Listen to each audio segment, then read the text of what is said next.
Good evening, Valerie here with you this evening, coming to you to talk to you about taking the perspective of the future. Prompted by a lovely message exchange that I had this evening from a friend who is reading a book that I recommended. It's called Rocket Fuel. It's a book that has been recommended to me by other people. And Rocket Fuel is essentially for those of you or those of us who are interested in leadership and in the business of creating things.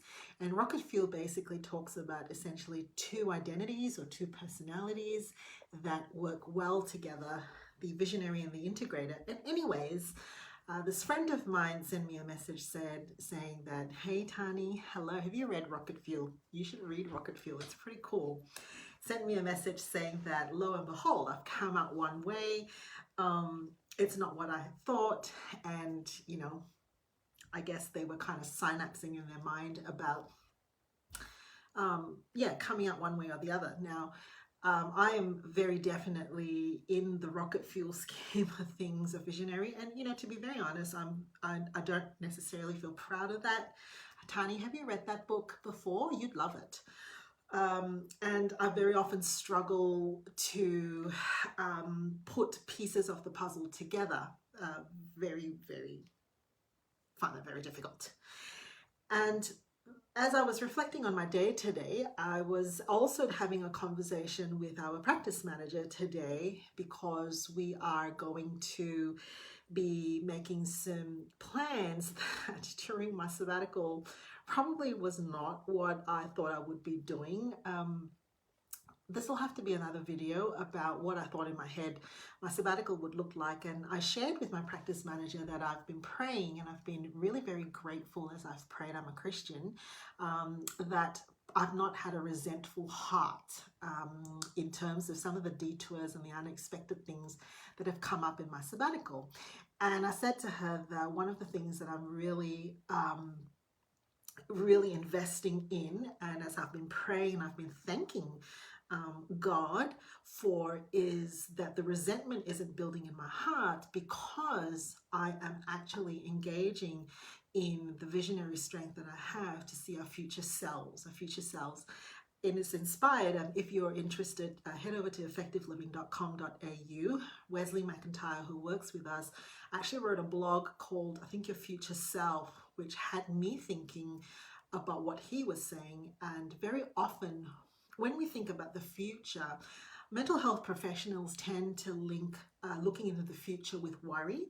If you look too far ahead, you can actually start to be overwhelmed by the details of what could be, and we can catastrophize. You haven't read it, Tani? Read it, Rocket Fuel. It's a fantastic read. It has assessments and it helps you to really think about it. And there's a community, particularly on LinkedIn, that are quite vibrant. Sounds like you? I'm not surprised, Tani. So in terms of our mental health, that is absolutely still correct. If you project too far ahead into the future and you start to worry about things that you cannot predict and control, it is not great for your mental health. Wesley's blog, on the other hand, is talking really about how we can get really fixated with our present self and only see and make decisions that are quite reactive and that are just going to get us through today. But the things that we think about, the decisions that we invest in, the headspace that we surround ourselves today could really penalize what it could be like for us in the future. So, he gave some really concrete examples. So for example, if you stay up really late at night, maybe binge watching, as I've been binge watching Bones. I'm just fascinated by. Anyways, that, if you're staying up till 1 a.m., you might penalize your future self in a day's time, 3 days time, or a week's time that really could have benefited from a few more hours of sleep. So what Wesley's blog was talking about is, when you're really struggling with trying to find the spark to get going today, think about future you. And so the conversation that I was having with my practice manager today was, on the one hand, I'm really thankful that I haven't built resentment in my heart for the detours that have occurred during this sabbatical. And I said, and on the other hand, I don't want you to worry about me, because where I'm now seeing us is the future us. I'm not seeing, effective living and effective serving where we are now. Don't look at me right now and think that I've been bogged down by the decisions that we have to make because I'm here with you. I've traveled 6 months ahead. I'm seeing us next year. I'm having a look at what it's going to look like next year, what we're going to need. I'm looking to see how we're going to be networking and fellowshipping with one another in the practice. I'm looking to see, how we're going to actually feel vibrant and energized by the environment that we have. I'm looking ahead to see, what are the projects that 6 months down the line we're going to be so incredibly proud of, right? What are kind of the activities that, and what I was saying to her today is that for me, you use all these different tools. Yeah, don't get me wrong. Like, you've got to know, you've got to have a keen sense of what you need right now. And for me right now, it was really important. The sabbatical was never a full stop. It was never about, okay, I'm going to take this rest and then hasta la vista to reality. It was always a recharge strategy, a regroup, recharge, re-inspire, reinvigorate, and submit myself to new learning, because it is about what will that then provide to the future. And as I was sharing with her, I was in myself becoming aware that, I am invigorated by that thought. It's going to be a hard slog. These are some detours that I didn't take into account. Well, how could I? I can predict the future. Some detours that are coming. There are some projects that we are, hustling, working hard towards, gritty stuff, because I'm looking at us 6 months in advance. What about you? What's it like for you? Can you find inspiration from what it could look like, or what you would like it to look like in 6 months? And I often find that looking for inspiration for myself doesn't really work. I'm just not wired that way. But when I look inspirationally or in a visionary way to the people that I really care about, who are important to me, when I project that 6 months, 12 months, and I look at them and I say, what does that look like for them?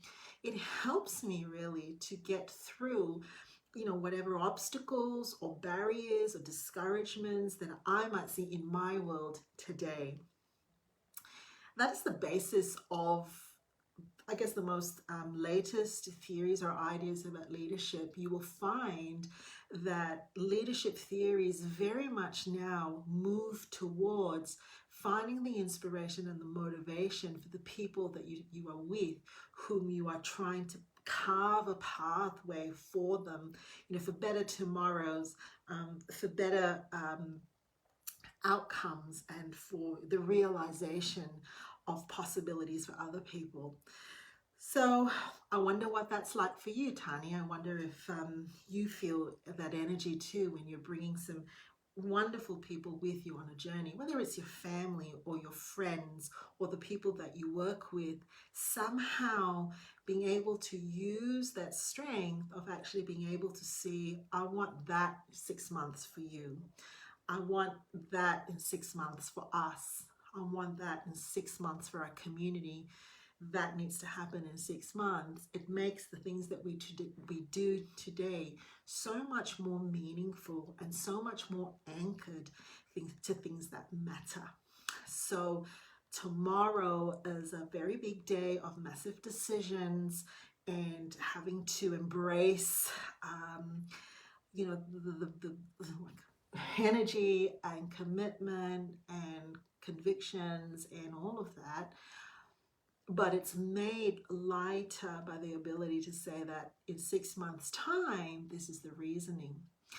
I have to also, I love Tani. I love this. We have to lose the grip on controlling the now in order to slip into the masterpiece of, that is beautiful, Tani. Tani says, we have to lose the grip on controlling the now in order to slip into the masterpiece of this future potential. It totally is. And it can sound like real woo-woo stuff, but when you think about it from the practical level, at the ground level, I've yet to do my exercise today. It has to happen. Now, if I just think of the now, which is it's cold out there, it's really late, it's really dark, I'm gonna put on my gear and my shoes, and I'd much rather just stay here at this lovely bright lit room and have a chat with you, Tani. I'm thinking about me tomorrow.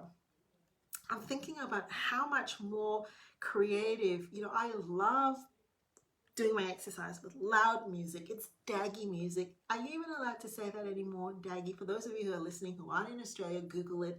Australian term, daggy. It's not flattering, but it means that it's not cool, right? It's not particularly cool because I come back from a pumped, clearer in my head. I sleep better. I need that for tomorrow, right? Because future me and tomorrow needs that. Tani says, how we imagined the now looking. Yeah, 100%, 100%. It even filters into, where you're going to feed yourself tomorrow in 3 days' time. The grocery shopping can feel like such a slog, you got to wear your mask. It's very important you have to wear your mask. Yes.